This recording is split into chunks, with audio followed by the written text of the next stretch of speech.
It's the Sooner Football Fans podcast. If we had any sponsors, this is where we would talk about them. But go like us on Facebook at facebook.com/Sooner Football Fans. Follow us on Twitter at Sooner FB Fans and on Instagram at Sooner Football Fans. You can also go to our YouTube channel, Sooner Football Fans Podcast. Today we have John Jennings from BennieandBuds.com talking about spring practice and all things Sooner football. We also pop in there on Coach Tim Beck from the University of Texas, and is there only one Texas? Sooner Football Fans is not associated with the University of Oklahoma, but we do have eligibility left. Boomer.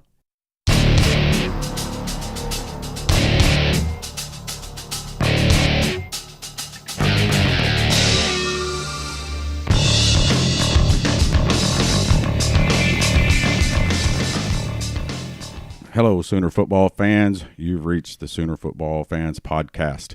Today, we got myself and Rob and Caleb. Boomer Rob. Boomer Terry. Boomer Caleb. Boomer. We're having our first guest on our podcast. Yay. We have on from BennieandBuds.com, John Jennings. Boomer John. Boomer guys, what's going on? Oh, not a whole lot. Just been reading all the stuff. Spring practice started today, or as I call it, 2018 football officially started today with spring practice. So been keeping up with that. But I've been on your website. Tell us first off, Bennie and Buds. What's in the name? How did you come up with the name, and what's it all about? Yeah, so it's actually just a blog. We write pretty regularly, but we knew we wanted something kind of alliterative, something catchy. It's me and my little brother who write it, so we could have called it John and Rob's OU football blog, but that's not very exciting. Yeah.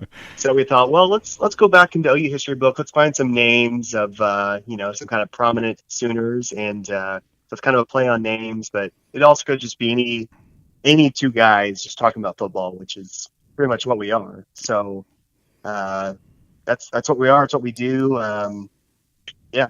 So is it? Are you guys like writers for a living, or is it just something y'all do, kind of like what we do with the podcast? We just want to talk about football all the time, and we decided to start recording ourselves talking about it.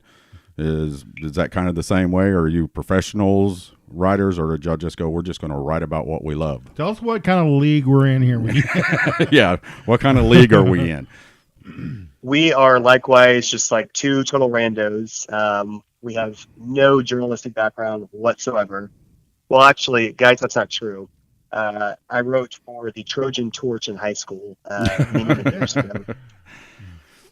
So anyway, I actually I work a 9 to 5 here in Tulsa. My little brother, who is the other prominent writer on the site, he is an undergrad at OU currently. So Nice. kind of got two little home bases for the blog and two different perspectives. Okay.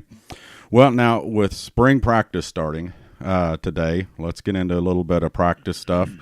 We've talked about it on the show here and have an agreement or a slight disagreement sometimes, but quarterback. Everybody, I think, most Sooner fans think it's Kyler Murray's job to lose, or his job, period. Who you got and why? Austin Kendall or Kyler Murray? Do you think it's set in stone or what? It's like everyone's saying it's going to be Kyler. Like, I feel like it's so close to 100%.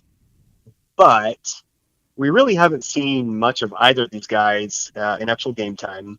We're not watching practice like the coaches are.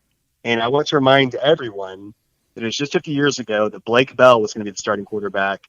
And who ended up starting that year was Trevor Knight. So it's going to be Kyler, but, nothing shocks me. Well, I mean, I agree. I think it's his job right now. However, if like Caleb says, we run the RPO offense, which I really think is just a play and not an offense. But if we run that style of offense, I think Kyler definitely has the front leg. But if Lincoln pulls back into a more spread offense, Austin Kendall is going to be your guy. I'm telling you, I see this kid almost every day walking through the stadium, and he's a prototypical drop back quarterback, but he has skills too. Well, and he was redshirted this year, so we really this past year. So, I've talked to people who have said, well, he didn't even play. Well, it's because he was redshirted. So we don't know what he can do. Well, I guess we're going to find out these weeks.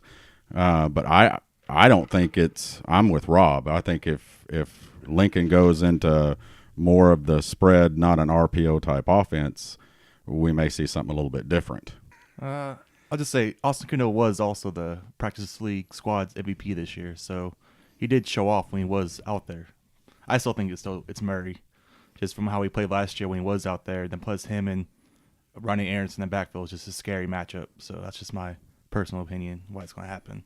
So I think we're all in agreement, really, that it's going to be Kyler. It's his job to lose. Well, he's a special athlete. I mean, there's just no doubt. Did you see the highlight of him hitting that Grand Slam last night? Yeah. Did you see that? He's a gazelle. John, did you see that? He went. No, I have not seen it yet. I've actually seen no OU baseball this year. Yeah, but probably need to. He went Grand Slam for the first time in his career last night, and as Rob put it, he was jogging around the bases, but almost caught the at 4.340. He was jogging around. Ridiculous. He was at second base when the ball went over the fence. Right. That's how fast he was. And there was no doubt it was going out. And then the game finished last night at 10:30, and he was at practice this morning at 7:30. And but what about running backs? I don't think there's really anything that anybody is concerned with our running back situation. I don't think anybody's going to supplant Rodney Anderson or Trey Sermon for sure. I mean, he would have to be a special back, don't you think? I'd say watch out for TJ Pledger. I like it. Four-star recruit out of IMG down in Florida. Pretty much been a leader of his recruiting class. And the thing I love about OU football is they really don't do the feature back. I mean, there's always 3-4 guys or more who get carries. So it's anyone's guess. I mean, I think Anderson's going to get the boatload. He's going to be in the NFL pretty soon. But let's wait and see. Yeah, now the one back that I honestly, until about a month ago, I hadn't paid much attention to is the fullback position that we got coming in. Carson Meyer, who is, I didn't know we had a 6'5", 250-pound fullback. But I guess it looks like on their depth chart this year, they've got him listed, or the spring depth chart or whatever, as the leading, the only fullback actually. More of a, I guess, tight end size, but looks like he's got the nod to be the fullback. Are you familiar with him in any way, or are you like us with him a couple of weeks ago? We were like, a 6'5" fullback. Where did that come from? I am as surprised as you are. Was he like a redshirt freshman, or where'd he come from? Yeah, I believe he's from Tulsa. He didn't. I think he played in a couple of games. Who were the down teams we played last year? Tulane, and I think he played in a couple of those games. And he'll be a junior this year or a senior. So. Oh wow! Okay. But he's a big old boy, and they've got him listed now on the depth chart as. And we were talking and I thought, well, maybe he's going to be a tight end hybrid, which kind of leads us into the next one is the, receivers and tight end, because Calcaterra is really the only tight end with experience we got coming back. Is he going to be able to fill, as we called him, always open Andrews' shoes from last year, you think? Well, let's see with him. I mean, he's kind of a different player in some ways, and likewise, Andrews was, one of the best at what he did. Even if Calc's just like a good Big 12 tight end, he's going to be a really useful player. I kind of think with all the receivers, again, it's one of those things that's up in the air. Like we know that Marquise Brown will be good. Hopefully CD can kind of play like he did at the beginning of the season. We've got no one coming in this class, really. There are tight ends, but as far as just wide receivers, not much going on there. So what we have now is just going to have to work. And they're all young, so that's a good thing. CeeDee Lamb, he's a sophomore, correct? Because I believe he was a freshman this year, wasn't he? So he was a true freshman. Yep. So hopefully we'll have him, and I know the only tight end that I've heard anything about was this Braden Willis out of Texas, who was, I guess, basically the last signee they got And Caleb said that Coach Beamer was recruiting him at Georgia and turned him when he came here to Oklahoma. But he was a 3-star out of Texas, so I don't know if they're really expecting anything out of him this year. But I'm with you. I think we all are. The receivers are pretty much locked in. There's nothing, I don't think, going to creep up and jump on us. It'd be nice, but well, they just need to play solid. I mean, they're a year older. They just need to play, have a good year because really they're all we have right now. yeah, I expect next year we'll be going after some receivers hard and heavy, and probably even some JUCO transfers. right. And I said it. I've been saying it for a long. I'm not worried about the offense. I think the offense has a chance to be better even without Baker because they're more experienced now. Yeah, we're going to be a little less experienced at quarterback, but you've got an offensive-minded coach and athletic quarterbacks coming in. My concern is the defense. I am so tired of this defense. It wears on me. It wears on Rob. For sure, yeah. Caleb is actually my youngest son. It's almost unbearable to be around him when the defense is out on the field. I don't know what has happened with the defense. You had the article back on 15th or on your blog, 2018 Mike Stoops year. I'll let Rob kind of take over here and put his little, thoughts about Stoops and what we've been talking about. Well, they run parallel to you guys because I mean you couldn't have said it any better than you did. We didn't think Mike was going to be here this year, and from reading your article, it didn't seem like you guys thought that either. Well, the reason you thought he wasn't going to be here this year is because everyone and their mom thought he wasn't going to be here this year. It was such a surprise. You heard all these rumors on Twitter. The shoe's going to drop. It's coming soon. Nothing. So I have to believe that, where there's smoke, there's usually fire. I think there probably was talking going on. Was the thing where he told, where Lincoln told Mike, hey, start looking, go find something, because I'm pretty sure OU is not going to fire Mike Stoops. It's going to get even worse than it is now for them to do so. And on the same token, you need to remember, this is Lincoln's first year. He started, Bob retired in June. We're 9 months in. So it's not like he had a whole lot of time to think about this. And the other part is, if you fire someone or if they leave, you got to go replace them. Right. So there's got to be the right person out there. And I don't know what Lincoln's connections there are, because in the Big 12, the only place you really find defensive coaching talent, I would think, would be TCU, K-State. His whole network is at Texas Tech. They don't play any defense. For sure. No. So I mean, that leaves with the option of, well, he brought Ruffin McNeil in. I don't think Ruffin's the answer.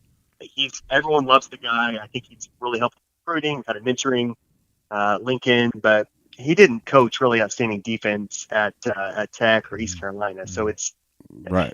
This could be a timing thing where we wait till next year. It could be a thing where Lincoln said, "Hey, I'm going to get you some players." So if it can't happen this year with Buki and everyone else, it's not going to happen. So, I guess what I'm saying is I understand the frustration. I was trying to kind of express that for whatever reason this happened, for whatever reason he is back. We've seen the old Mike. Hopefully we get some of that back. Hopefully he kind of brings back that early 2000s intensity with some new players. But 2018 is it. He's going to have to prove himself. Well, I still don't understand what happened this year with the defense, because the Ohio State game, it was a dominant performance. They in the second half and really the first half, and we watched the game here at the house. We were all just like everybody else was, I think, in Sooner Nation. We're back. Mm-hmm. I mean, they ran all over us, did what they wanted to 2 years ago, and we shut them, or last year, and we shut them down. And then came Baylor, and even Texas. I mean, it just seemed to spiral downhill, and it didn't make any sense. Well, you know what? I would just like to say this about Mike before we move on to something else. We're just fans. We're We're not collegiate coaches. We're just fans. But no one in the country is knocking on Oklahoma's door to get Mike Stoops to come run their defense. Not anymore. I mean, there was word that I guess Ohio State wanted him. Urban Meyer wanted him. Yeah, Urban Meyer wanted him when he left Arizona, and he, of course, came here.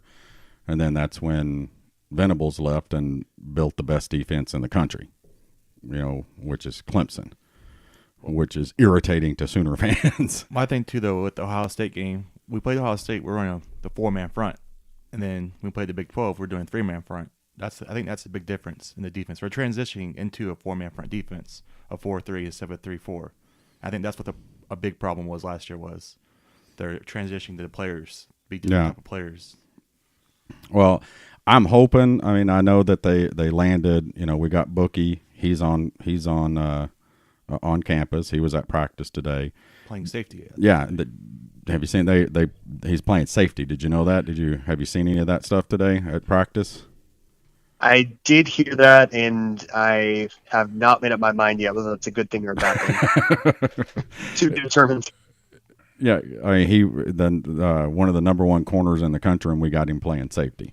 He did have an interception today, though. So according to Leakin say he picked someone off. So that's good, I guess. Yeah. Is he big enough to play safety? I thought he was kind of a small guy. He's a small dude. I'm not sure of his size.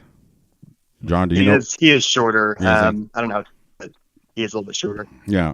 But it just surprised me. I know that he's been on the recruiting trail. I mean, I've seen some of his tweets out to some of these other guys. I mean, he seems like a leader to be, freshly graduated, I guess, high school in December, and he's on a college campus, and he's out there not talking smack, but just talking confident, a lot like Baker. He's told a couple of guys, if you're, highly recruited fellas, if you don't have game and you're not ready to work, don't come here. And that's been his response to him. And that's in person and on tweets. So, but it seems like they're kind of throwing their whole defense behind Bookie, or promoting it behind Bookie, it seems like. Well, wait and see, though, because as far as the D line, there's a lot of really good talent coming in. If I'm kind of loyal to 24/7 as far as recruiting goes. Right. We got 4 guys who are 4-star: Perkins, Redmond, Tatum, and Thompson. So our D line, I think it's in general in the Big 12 been somewhere between okay to bad. I think that's a place you might start to see more pressure, which is really going to make playing corner, playing safety a lot easier to hold. Right. Yeah, and that's been I think a weakness for several years has been the defensive line. I think that we've been undersized as far as defensively on linebackers and defensive line for the last several years. Yeah, big gaping holes. Just we can't continue to do that.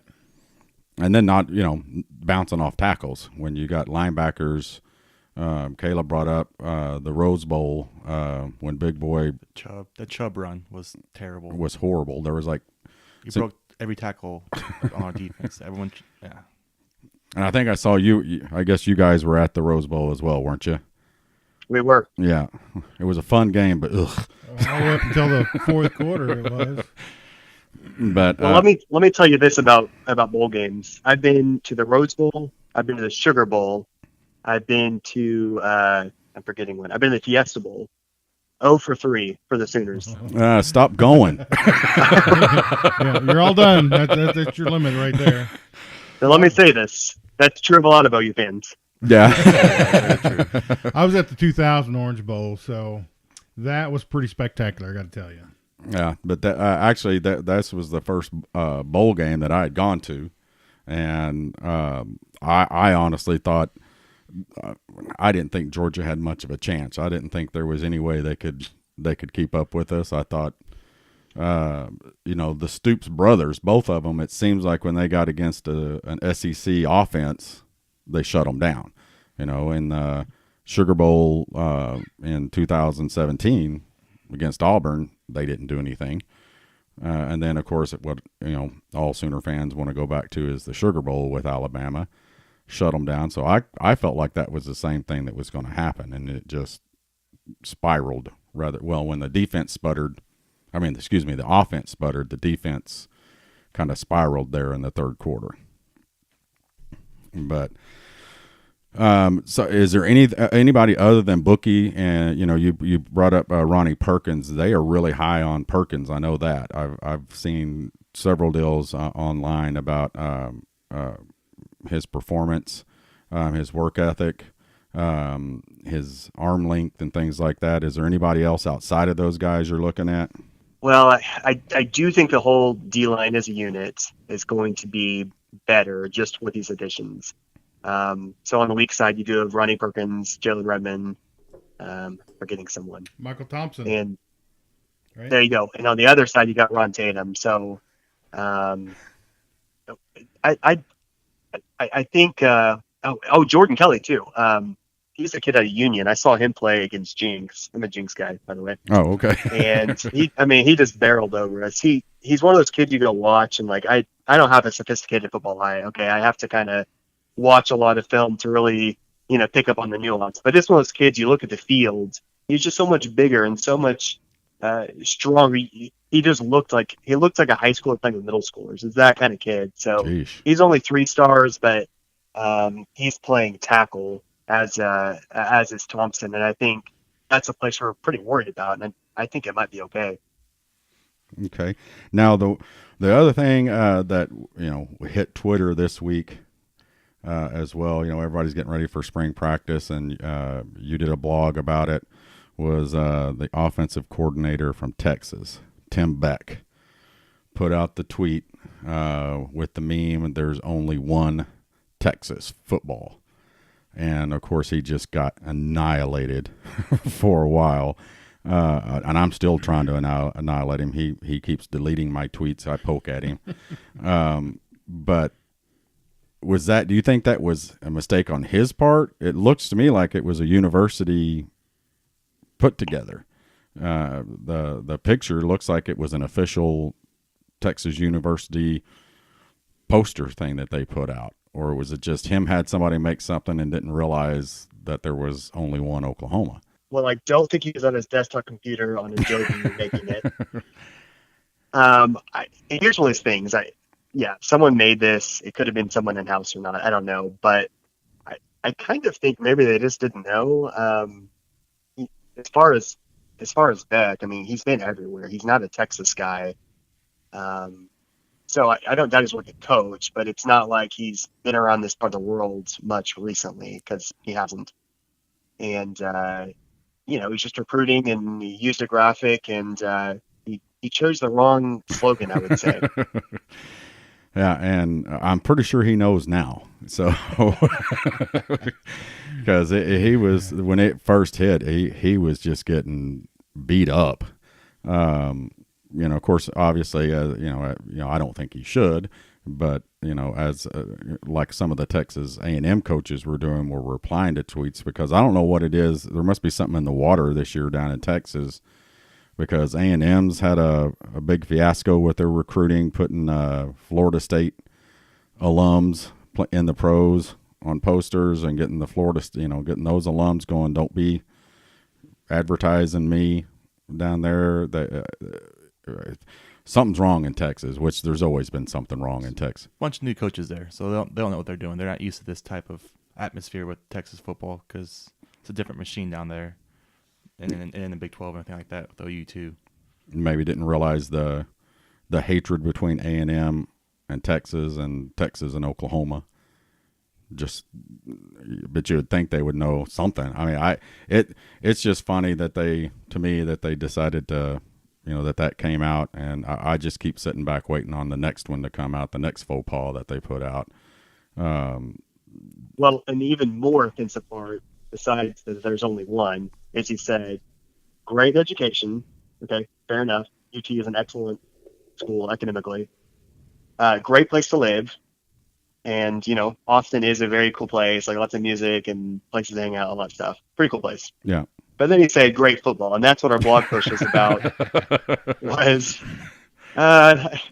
Define great. UT's been pretty much middle of the pack. Big 12, which has been probably the 4th or 5th best conference the last, I don't know, decade, half decade. So So anyway, Yeah. that's not the words I would have used to describe the program at this point in time. Let me ask you this, because we have this conversation a lot about who are the blue bloods in college football, and does Texas rank in your blue blood category? Oh, okay, good question. Well, there's definitely rungs. Okay, the very top rung, there's OU, Alabama, Ohio State, probably USC, probably I don't know, 5 or 6 teams. But Michigan up I there probably think too.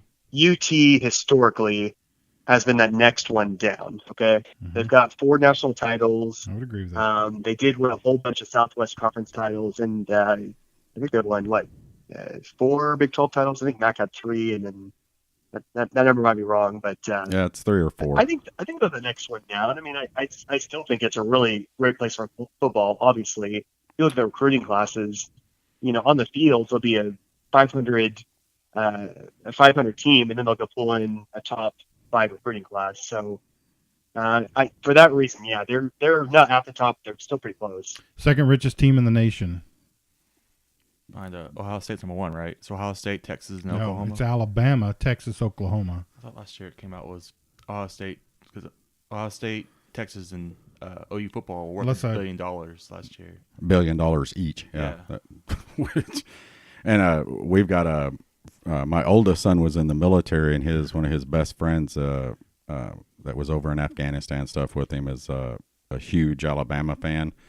And he came in last year for my birthday, my 50th birthday last year, and we took him down to the stadium. He was like, "This thing doesn't even look like a stadium; it looks like a castle." He said everything. Every stadium he's seen looks like a stadium. He goes, "You look at this thing from the outside; it doesn't even look like a stadium anymore." But I think Texas wants to be a blue blood so bad that. They kind of act like it. There was I got in a little Twitter fight with a guy, because last year there were several times that people didn't even show up to the Texas game until halftime. I mean, the stands were empty, and he was talking about well hey, we tailgate, we smoke out, and we party. And I was like, well, we do too in Oklahoma. We just know what time the game starts, and we're there. But they act like, most Texas fans to me act like they're pretty much better than the rest of us, especially when you go to the OU Texas game and you walk out on the losing end of it. Yeah, I don't think Texas is. I don't think it's like a really great home environment. Anyways, I don't think it ever was. It's. Again, they're one of those places that can attract top talent and put a great product in the field, but it's kind of like. It's a lesser version of like a Pac-12 team, where they might have a really good team, but then people don't show up to the games, they leave early, it's not a full house, and then there might be a rivalry game and they sell out 100,000 seats. So, right, yeah, Texas and OU are different that way. I think OU is people are intense here. OU has almost an SEC-like atmosphere where it's a part of our lifestyle, it's in our blood, Right. Well, I think that's about it. Unless, is there anything else you want to jump in, John, and talk about, or any other points you want to make on the show? I'll make a final plug for my blog. Okay. So I invite everyone to check out BennieandBuds.com. Bennie has an I and an E in it, so BENNIE. The best place to check us out is just going to the website or going to our Facebook page and liking us, which is facebook.com/BennieandBuds, or you can follow us on Twitter. So I invite everyone to check it out. I think you'll like it. It's we write a lot. We're pretty consistent, even in the off season. We're always putting new stuff out. So check us out, and then we'll see you there. All right. Yeah, and it is a very good website. When I found it, that's the first place I go every day in the mornings. One of the things I do is go in and check it. See what they have to say, so go check it out. John, we appreciate you being on the podcast with us, and we'll do it again. Thanks for having me, guys. Appreciate it. Thank you. All right, talk to you later.